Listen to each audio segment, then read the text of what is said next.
Hello and welcome. Today, we're diving into the world of manufacturing. It's this incredible, kind of invisible process that takes the basic stuff of our planet and turns it into, well, everything you see around you right now. No, really, just take a look. The phone or computer you're watching this on, the chair you're in, even the shirt on your back. None of this stuff just popped into existence. It was all made. It was transformed from something else. But how? How does that actually happen? It all kicks off with a simple question. Kind of like the one a boy named Harish had when he was at a market. He saw all these shops just jam-packed with stuff, and he wondered, how on earth can so many things be made? And his dad's answer? That's what we're talking about today. Industry and manufacturing. So what even is manufacturing? Well, at its very core, it's all about transformation. It's the magic of taking raw materials and, through some clever processing, turning them into something way more valuable. Think about it, turning wood into paper, sugarcane into sugar, or plain old iron ore into the super strong steel that builds our entire world. And this process, it is absolutely essential. Manufacturing is literally the backbone of a country's economy. And it's not just about the jobs on the factory floor. Oh no, it has this huge ripple effect. For every one job in manufacturing, you create several more in shipping, services, and getting the raw materials. It's pretty simple, really. Countries that get good at turning raw stuff into finished products, they become prosperous. Okay, so to really get a handle on all this, we first need to understand how it's all organized. Not all industries are the same, right? So we classify them using a few key factors. Think of this as the blueprint for the entire industrial world. So, you can slice and dice industries in a few key ways. We can sort them by what they use. Are they based on farming, like cotton, or minerals, like iron? We can look at who owns them. Is it the government or private individuals? We can even sort them by their size, like a massive, heavy steel plant versus a light little electronics factory. And, most importantly, we can classify them by their main job in the whole economy. And that last one is so important.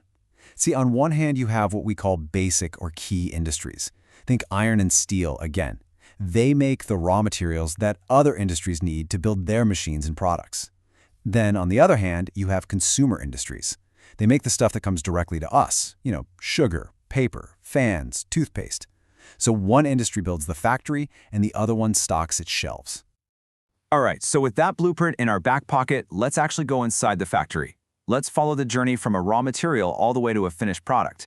And we'll start with an industry that begins its life out on a farm. Let's talk about the clothes we're wearing. The whole process starts with a raw fiber, right? Let's say cotton. That cotton fiber is spun into yarn. Then, that yarn is woven or knit into fabric. Next, the fabric gets dyed and finished to look good. And finally, it's cut and sewn into the clothes we actually buy. See that? Every single step adds more value to that original little puff of cotton. Now, let's jump from the farm to the mine and look at a foundational, mineral-based industry, iron and steel. This stuff is the ultimate basic industry. Why? Because pretty much every other industry, from building cars to making skyscrapers, depends on steel for its machines and its structure. In fact, how much steel a country makes and uses is a huge sign of how developed it is. So how do you actually make this super material? Well, it's basically a four-step dance with some serious heat and chemistry. First, you take iron ore and melt it down in a giant blast furnace. Second, that molten metal gets poured into these molds. Fun fact, they used to look like a line of baby pigs nursing, which is how we got the name pig iron. Third, that pig iron gets purified and other metals are mixed in to make it steel. And finally, that finished steel is rolled, pressed, and hammered into whatever shape you need. So we've seen how industry builds our world and makes economies hum. But, and this is a really big but, all of this progress, it comes at a price. We absolutely cannot ignore the massive environmental cost that comes with all this industrial development. Industries are, let's be honest, a huge source of pollution. And we can really break it down into four main types. You've got air pollution from all the smoke and gas, water pollution from chemical runoff, land pollution from dumping waste, and even noise pollution from the non-stop clatter of machinery. In a place like this thermal power plant, it's a perfect example of the problem. Plants like these can pump nasty gases like sulfur dioxide into the air. And they contribute big time to water pollution when they dump industrial waste or even just super hot water right into our rivers, which can totally wreck the aquatic life. And if you really want to get a sense of the scale of this water pollution problem, get this. For every 1 liter of wastewater our industries dump, it pollutes 8 times that amount of clean, fresh water. Just let that sink in for a second. An 8-to-1 ratio. The impact is just enormous. Okay, so that sounds pretty grim, I know. But it's not hopeless. Not at all.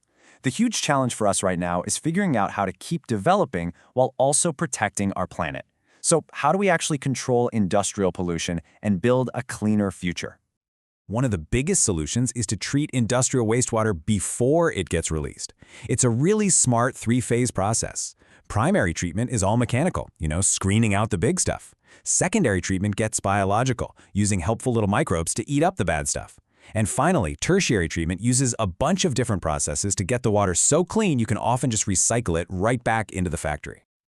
And this is what that solution looks like in the real world. These modern treatment plants are a huge piece of the puzzle, along with other clever ideas, like designing systems to reuse water over and over, and even collecting rainwater to ease the strain on our rivers.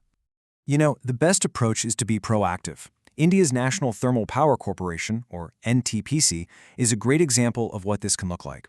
They're focused on making less waste to begin with, planting green belts of trees around their facilities, managing their waste really responsibly, and constantly keeping an eye on their environmental impact. This is what it looks like to mix development with environmental care. So here's the bottom line. We need industry. We need it for jobs, for progress, for the very life we live. But we also need a healthy planet to live on. Figuring out how to balance those two things, economic growth and a green planet, that's not just a challenge for industry. It might just be the ultimate challenge for every single one of us.